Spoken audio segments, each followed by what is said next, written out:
Assalamualaikum warahmatullahi wabarakatuh.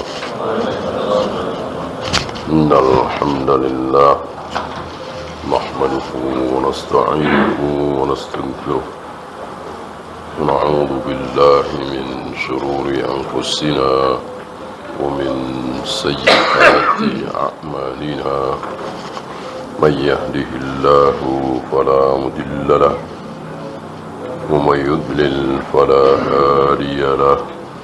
أشهد أن لا إله إلا الله وحده لا شريك له وأشهد أن محمدا عبده ورسوله وبعد. Terakhir tentang seluruh apa yang didakwahkan oleh kaum salaf itu selalu ada pertentangan dari Khawarij, dari ahli syirik, dari ahli bid'ah, dari orang-orang sufi, dari orang-orang yang fanatik madhab. Masing-masing membantah salafi dari syubhat masing-masing. Ya. Kalau ahli syirik, tentu ketika kaum salaf berbicara tentang tauhid. Kalau ahli bid'ah membantah kaum salaf ketika kaum salaf berbicara tentang sunnah. Ketika kaum salaf berbicara tentang dalil, maka akan dimusuhi oleh orang-orang ahlu taklid. Karena hari ini, terutama di negeri kita ini, ahlu taklid luar biasa. Kata guru kami, kata syekh kami, kata madhab kami, itu dalil mereka. Jarang sekali mengucapkan ini kata Allah, kata Rasulullah, ini pendapat para sahabat, jarang sekali. Padahal itu satu-satunya dalil. Tidak disebut dalil kalau bukan qala Allah wa qala Rasul ala fahmis sahabah. Adakah dalil di luar itu? Tidak ada. Mau kata Imam Syafi'i, mau kata Imam Bukhari, mau kata siapapun, ketika bertentangan dengan qala Allah wa qala Rasul ala fahmi sahabat, maka itu bukan dalil. Ya, kita lanjut. Ucapan Nu'aim bin Hammad.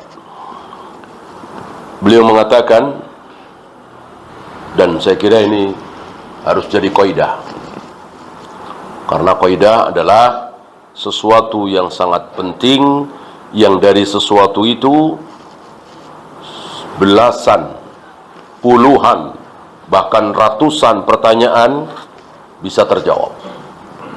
Inilah kaidah. Ya. Seperti kullu bid'atin dalalah, kullu dalalatin finnar. Ini menjawab ratusan bahkan ribuan pertanyaan. Iyyakum wa muhdatsatil umur, fa inna kulla muhdatsatin bid'ah. Ini menjawab ribuan pertanyaan. Ya. Termasuk pertanyaan apakah termasuk sunnah di masjid-masjid disediakan sutra. Bisa terjawab dari situ. Karena apa yang dilakukan oleh Rasul dan para sahabat adalah dalil. Sunnah yang tidak dilakukan oleh Rasul dan para sahabat, kalau itu masuk dalam kategori ibadah mahdhah, maka itu bid'ah. Sutrahnya sunnah, jelas. Tapi membikin sutrah khusus di masjid-masjid. Apakah ini butuh contoh dari para sahabat? Iya. Ini kan menyangkut masalah sholat. Ya.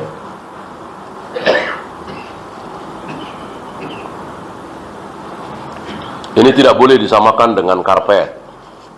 Karpet kan buat sholat. Ya, tentu beda. Karpet tidak ada hubungannya dengan ibadah mahdhah. Kalau ini jelas ibadah mahdhah. Pakai sutro.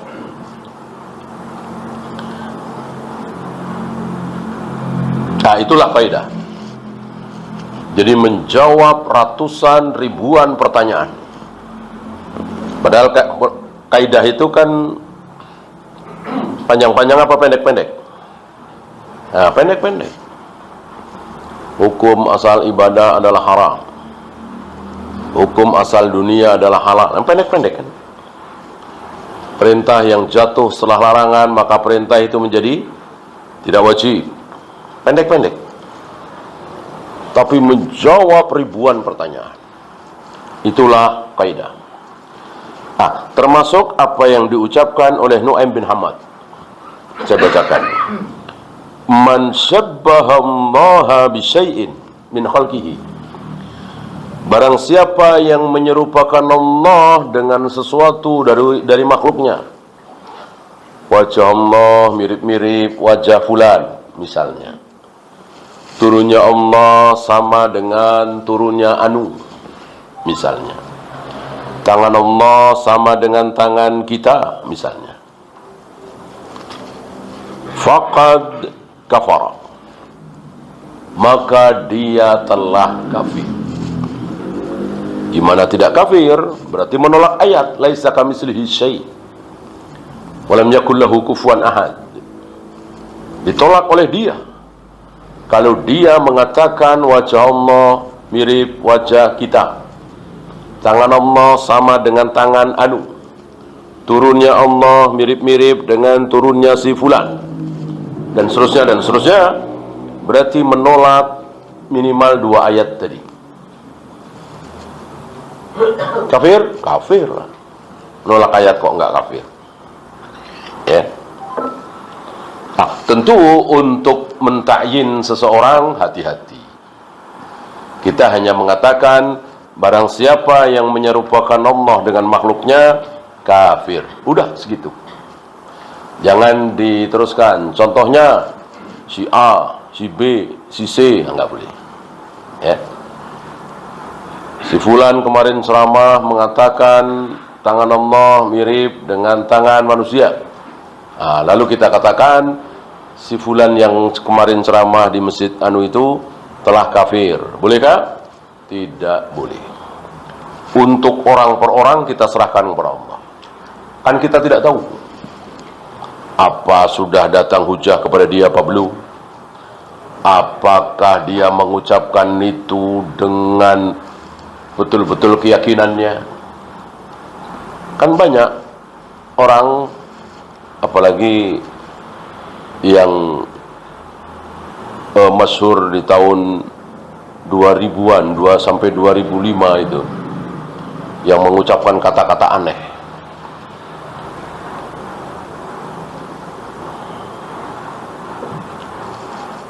Semua agama sama.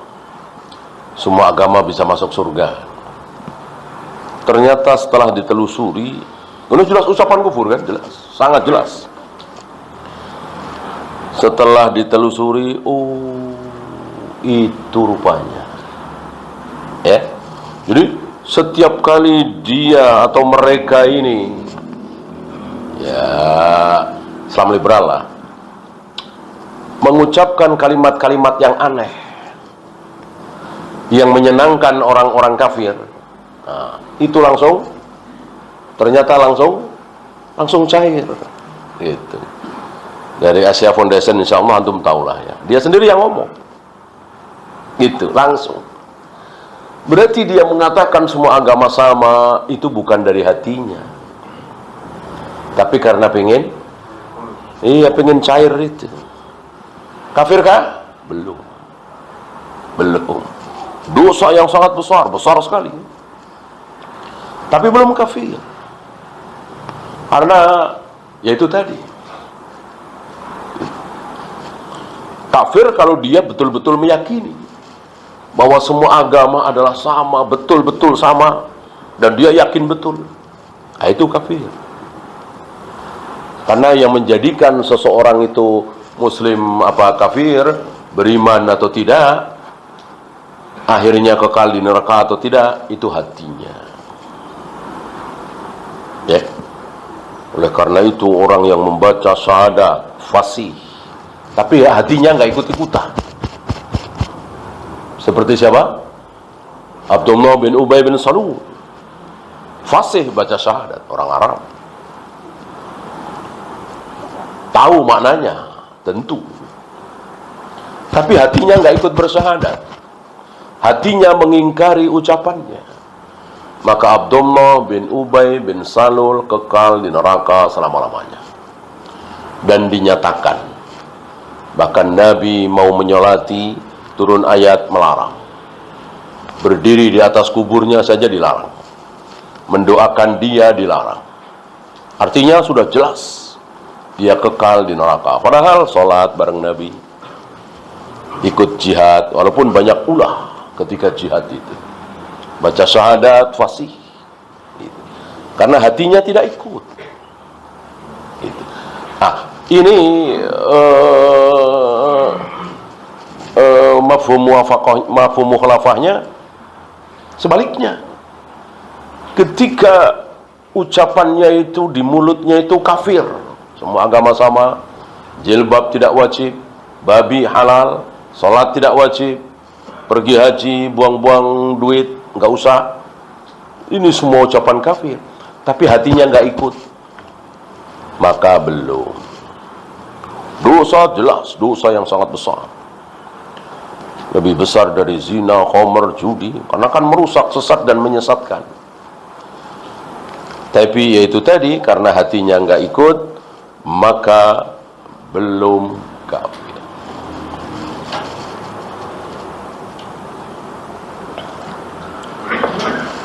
Man syabbaha Allah bi syai'in min khalqihi faqad kafar. Barang siapa yang menyerupakan Allah dengan makhluknya, maka dia telah kafir. Apapun yang disamakan, mau tangannya, mau wajahnya, mau ucapannya, apapun ya. Wa man ankara ma wasafallahu bihi nafsahu, barang siapa yang mengingkari sifat-sifat Allah yang Allah sifatkan oleh dirinya sendiri dalam Al-Quran, dalam Sunnah. Aku menciptakan Adam dengan kedua tanganku. Dia nolak, enggak. Allah tidak punya tangan. Gimana menciptakan Adam dengan kedua tangannya? Orang Allah nggak punya tangan. Gitu. Ini apa? Mengingkari. Jangan bilang mentakwil. Ini sebetulnya mengingkari. Ya. Allah tidak punya wajah. Sebab kalau Allah punya wajah, jadi seperti kita. Nah, sementara Allah mengatakan, aku menghadapkan wajahku ke wajah orang yang sedang sholat. Berarti jelas ini mengingkari. Mau dibilang apa? Allah mengatakan, aku menghadapkan wajahku ke wajah orang yang sedang sholat. Tiba-tiba si fulan mengatakan Allah tidak punya wajah. Jelas ini mengingkari. Ya. Allah tidak punya jari. Sementara Allah mengatakan, aku membolak-balikkan hati manusia dengan dua jariku. Sementara si fulan bilang Allah tidak punya jari. Apa? Jelas ini mengingkari. Tidak percaya ayat, tidak percaya hadis. Ya.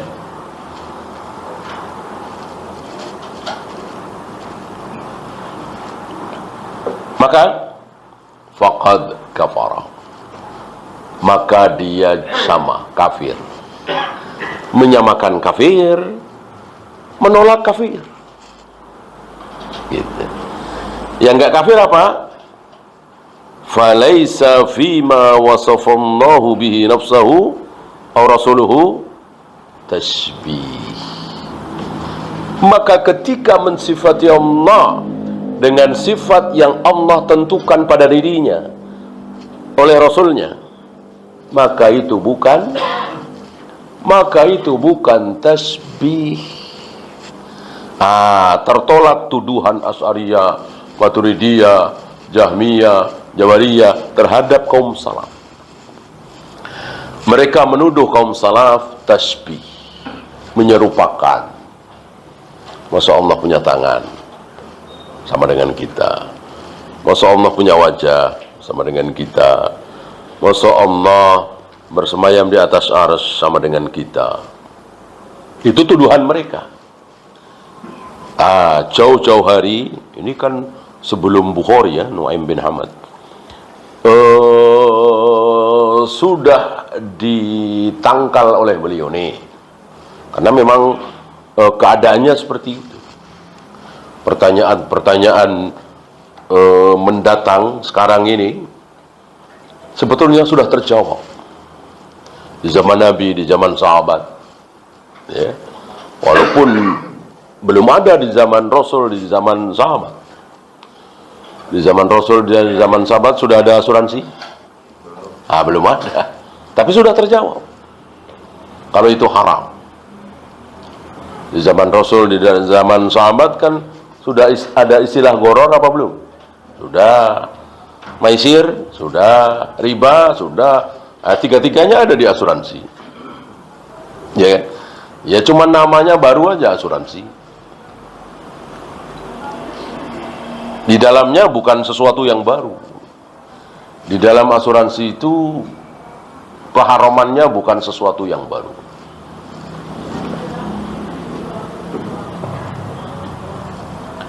Zaman jahiliyah itu kan ada jual beli, tapi pakai lemparan, gitu. Misalnya, kambing banyak gitu ya, kambing atau unta banyak. Dilempar dari kejauhan. Harganya berapa? 2 dinar misalnya. Dapat yang mana? Udah lempar aja. Kena yang mana, itu dapatnya. Bisa besar, bisa sedang, bisa kecil. Apa ini namanya? Goror. Goror, duitnya pasti 2 dinar, dapatnya nggak pasti. Bisa 1 kintal, bisa setengah kintal, bisa cuman 20 kilo. Goror. Ya. Ada nggak di asuransi seperti itu? Gorornya? Iya. Setornya kan udah pasti itu. Sebulan 150.000 misalnya. Sebulan 150.000, ya kan? Dapatnya? Nggak tahu. Bisa dapat 100 juta, bisa dapat 50 juta, bisa dapat 10 juta, bisa nggak dapat. Tergantung sakit apa tidak, kecelakaan apa tidak. Jelas ini. Sifatnya sama. Ya. Maka nanti akan datang yang kedua ini, ya. Insyaallah. Ucapan Imam Syafi'i selalu ada jawabannya. Oleh karena itu jangan tinggalkan Rasul dan para sahabat. Kontemporer, nawazil, ya, mu'asirah, sudah ada. Yang belum ada mungkin urusan dunia. Motor, mobil, kereta api, pesawat, itu yang belum ada.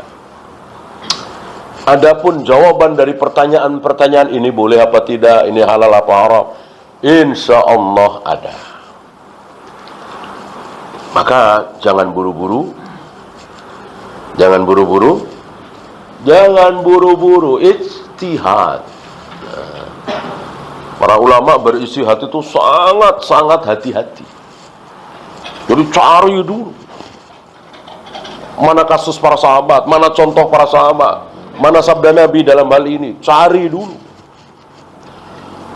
Udah betul-betul nggak ada, baru beristihad. Beda dengan para tokoh hari ini. nggak mau nyari, nggak mau baca, langsung ijtihad sendiri dengan bermodalkan sekian ayat, sekian hadis, mungkin belasan atau puluhan ayat, puluhan hadis, lalu berani berijtihad. Ya.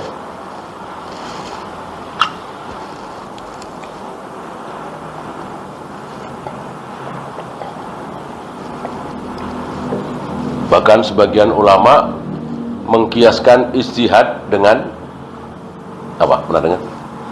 Dengan makan bangkai. Makan bangkai halal apa haram? Haram kan? Menjadi halal kalau terpaksa darurat. Ini darurat sekali nih. Nggak ada makanan lain kecuali bangkai. Kalau nggak dimakan ya binasa. Terpaksa. Kira-kira begitu ijtihad. Jadi betul-betul terpaksa sekali. Orang butuh jawaban segera, sementara ayatnya mana, hadisnya mana, contoh para sahabat nggak ditemukan. Disitulah ijtihad.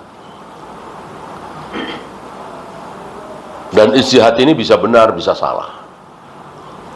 Walaupun sekelas sahabat. Ada seorang sahabat, Abu Tolha namanya, lagi puasa Ramadan ya, nemu apa itu as-salj, kalau kata itu salju, kalau kita batu es ya, air yang membeku gitu ya. Dia bilang, apakah ini makanan? Bukan. Apakah ini minuman? Bukan juga. Padahal yang membatalkan puasa adalah makan dan minum, memasukkan makanan dan minuman ya, maka dimakan ya. Jelas ini keliru ya, padahal sekelas sahabat. Artinya ketika seseorang berijtihad, jangan kita beranggapan, ijtihad seorang ulama, ijtihad seorang syekh. Tidak ya. Apakah kita wajib mengikuti? Jawabnya tidak. Tidak. Kecuali kita yang bertanya. Seperti waktu itu pernah kita bahas. Ya.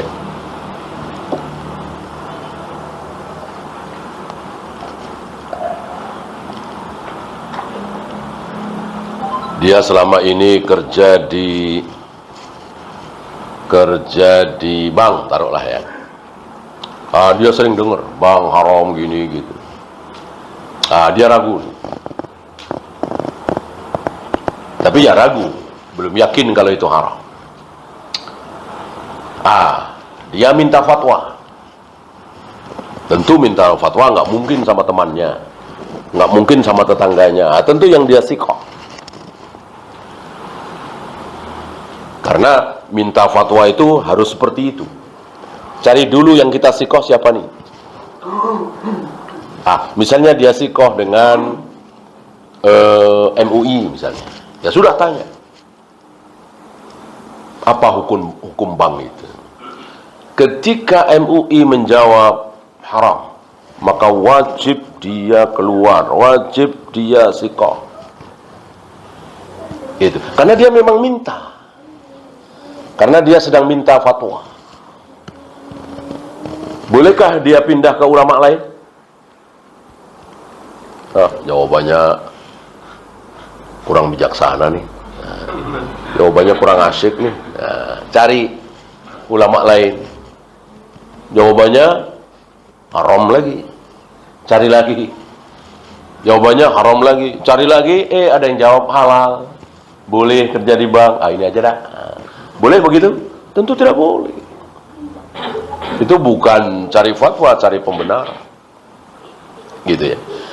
Oleh karena itu, sebelum minta fatwa harus pilih dulu siapa yang thiqah. Apapun jawaban dia, wajib dia thiqah. Walaupun jawabannya salah, yang nanggung yang memberi fatwa. Maka hati-hati berfatwa.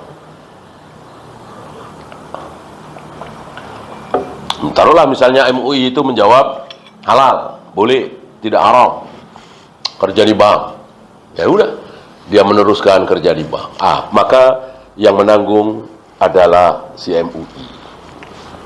Dia nggak salah. Mana dalil? Kalau dia nggak salah, dia sudah mengamalkan ayat. Si fulan yang akhirnya kerja di bank ini sudah mengamalkan ayat. Apa?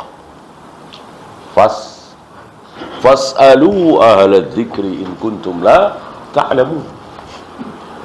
Jika kalian tidak tahu, tanyakan kepada ahlinya. Nah, dia sudah mengamalkan ayat itu, tanyakan. Ya bagi dia ahlinya ya MUI.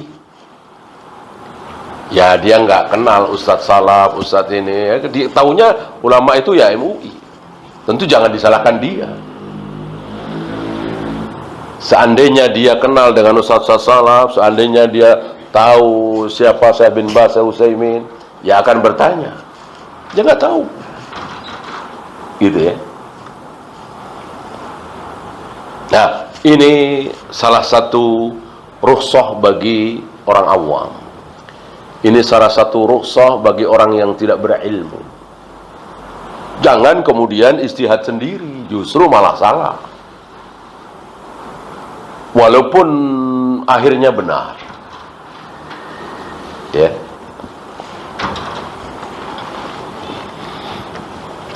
Ini menarik ini. Penting sekali ya. Jangan pernah mengatakan kalau Allah punya tangan, punya wajah, punya jari, kemudian bersemayam, turun ke langit dunia dan seterusnya. Itu berarti tasbih. Tidak. Karena tasbih adalah menyerupakan. Tangan Allah persis seperti tangan kita, wajah Allah persis seperti wajah kita. Bukan Allah punya wajah, punya tangan. Itu perbedaannya. Nah, sementara yang menolak sifat-sifat Allah, Allah tidak punya tangan, Allah tidak punya wajah, Allah tidak bersemayam di atas arsy, kafir. Maka sekali lagi kata beliau, meyakini Allah punya tangan, punya wajah, turun ke langit dunia dan seterusnya, bukan tasbih. Ya, saya lanjut ucapan Imam Syafi'i yang tadi disinggung sedikit ya. Falaisat tanzilu bi ahadin min ahli dinillah nazilatun. Setiap kali terjadi dalam agama Allah ini menyangkut diri seorang muslim, seperti tadi ya,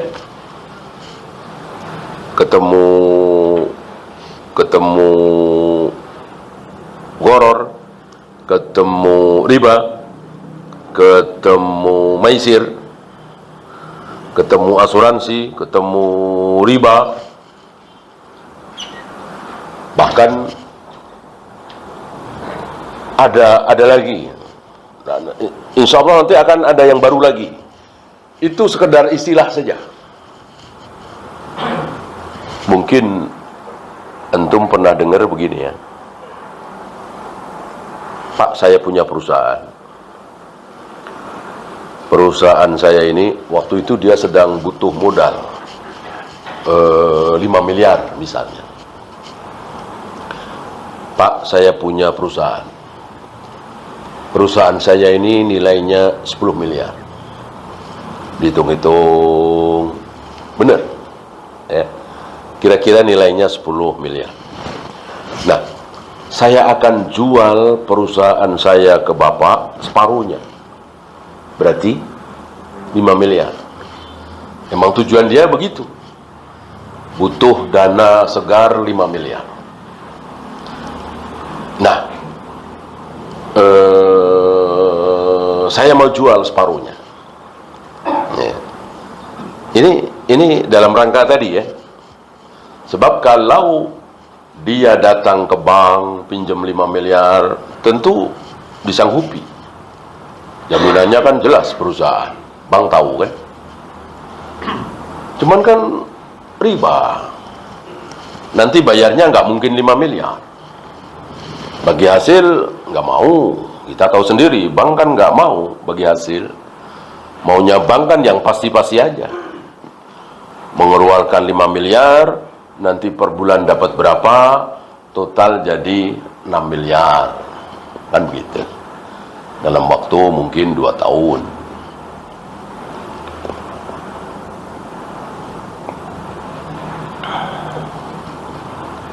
Nah, tolong Bapak beli perusahaan saya separuh, berarti 5 miliar. Gitu ya. Nah, kalau Bapak sudah beli, berarti perusahaan kami ini separuh punya Bapak. Ya kan? Ya, nanti kalau ada keuntungan ya, misalnya untung 100 juta sebulan, kami 50, Bapak 50 gitu. Kan sahamnya separuh-separuh. 50-50. Nah, setelah Bapak beli perusahaan kami separuh, Bapak sewakan ke kami. Bapak sewakan ke kami. Berarti kami nyewa perusahaan Bapak yang separuh itu. Ya. Nyewanya berapa? Nyewanya sebulan 1,5 miliar. Nyewanya sebulan 1,5 miliar. Ya. Berarti kalau setahun berapa itu? 6 miliar ya. Setahun 6 miliar. Nanti kalau udah setahun, jadi milik kami. Gitu ya. Ini akadnya kan kelihatan syar'i ini.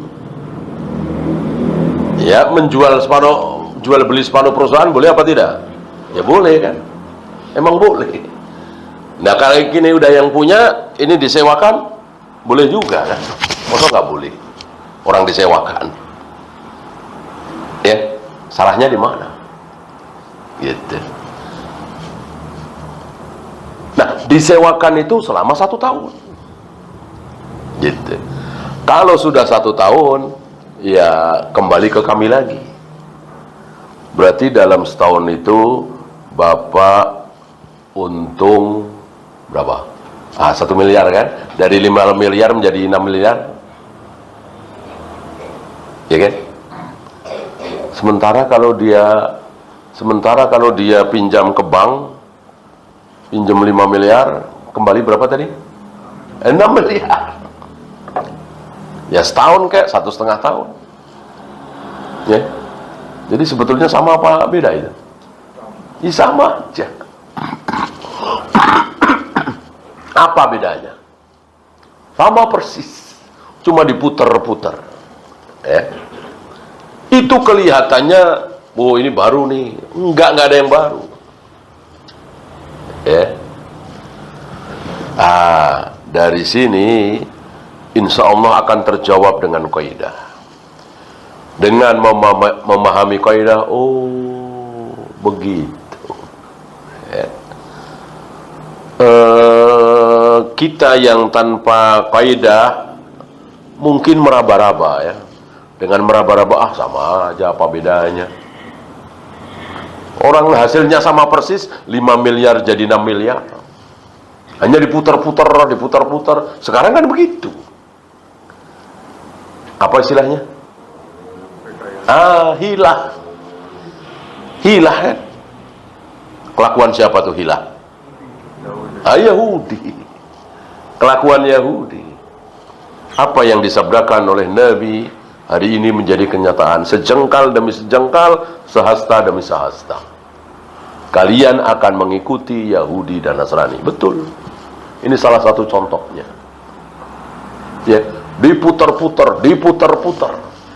agar seolah menjadi syar'i, padahal nggak ada syar'i. Nah, di sini kita ditolong oleh sabda Nabi. Kita ditolong oleh sabda Nabi supaya kita menjadi jelas atau lebih jelas. Apa? La tabi' ma laysa indak. Jangan sekali-kali engkau menjual sesuatu yang belum engkau miliki. Menjual itu apa sih? Menjual, menyewakan, ya kan, sama. Menjual itu apa sih? Deal, ya. Jadi ketika begini, nanti mau beli nggak? Kalau saya punya handphone ini, mau beli nggak 1,2? Sama mau. Dia tahu harga di sana itu 1 juta. Ya, insya Allah. Nah, ini sudah deal belum? Belum. Nggak boleh deal. Nggak boleh deal. Belum ijab kabul. Kalau sudah ijab kabul, apalagi sampai tanda tangan segala macam, sementara barangnya masih di Glodok sana, masih di Tanjung Priok sana, bolehkah? Haram. Karena Nabi melarang menjual sesuatu yang belum kita miliki.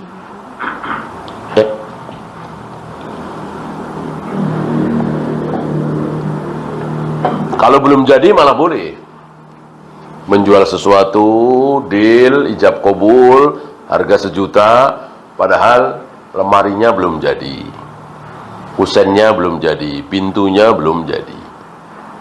Bolehkah? Boleh. Apa istilahnya? Salam. Salam itu duit sudah diserahkan, barang belum jadi. Bukan barang masih milik orang, bukan, belum jadi. Saya tukang kayu misalnya, nah, ada yang mesen lemari ke saya.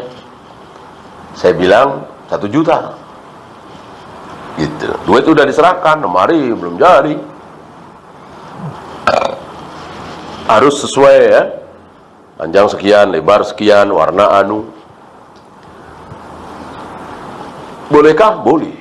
Yang tidak boleh sekali lagi menjual sesuatu yang masih milik orang lain, belum kita miliki. Falaisa tanzilu bi ahadin min ahli dinillahi nazilatun. Setiap kali terjadi sesuatu di agama Allah ini pada diri seorang muslim, illa wa fi kitabillahi ad-dalilu ala sabilil huda fiha. Pasti di dalam kitab Allah ada dalilnya. Ini ucapan Imam Syafi'i ya. Pasti ada. Ya. Imam Syafi'i hanya mengatakan kitabullah, Al-Quran. Antum jangan lupa. Ini kaidah yang awal dulu. Bahwa ketika disebut Al-Quran, Al-Quran, kita kembali kepada Al-Quran, Al-Quran. Sunnah masuk apa tidak? Sunnah masuk apa tidak? Masuk. Masuk. Kita kembali kepada sunnah Nabi. Kita ikutin sunnah. Al-Quran nggak disebut. Sunnah. Al-Quran masuk apa tidak? Masuk. Ya. Ini kaidah Al-Quran wa sunnah idza istama'a iftaraqa wa idza iftaraqa istama'a. Al-Quran dan sunnah itu kalau apa? Kalau bertemu maka berpisah. Kalau berpisah maka bertemu. Artinya kalau bertemu, dua-duanya disebut Al-Quran dan sunnah, kan ketemu. Maka berpisah, Al-Quran beda, sunnah beda. Kalau berpisah, Al-Quran saja nih, sunnah nggak disebut-sebut, maka bertemu, artinya Al-Quran juga, sunnah juga. Sunnah Nabi, sunnah Rasul, sunnah. Al-Quran nggak disebut, maka Al-Quran masuk. Ya. Dengan dalil apa? Masih ingat? 3 orang datang kepada Nabi sallallahu alaihi wasallam.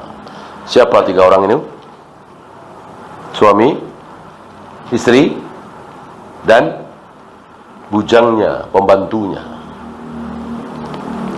Si suami ini mengatakan, "Ya Rasul, istriku ini berzina dengan pembantuku ini. Fakum bainana bi kitabillah. Mohon hukumi kami dengan kitab Allah Al-Quran."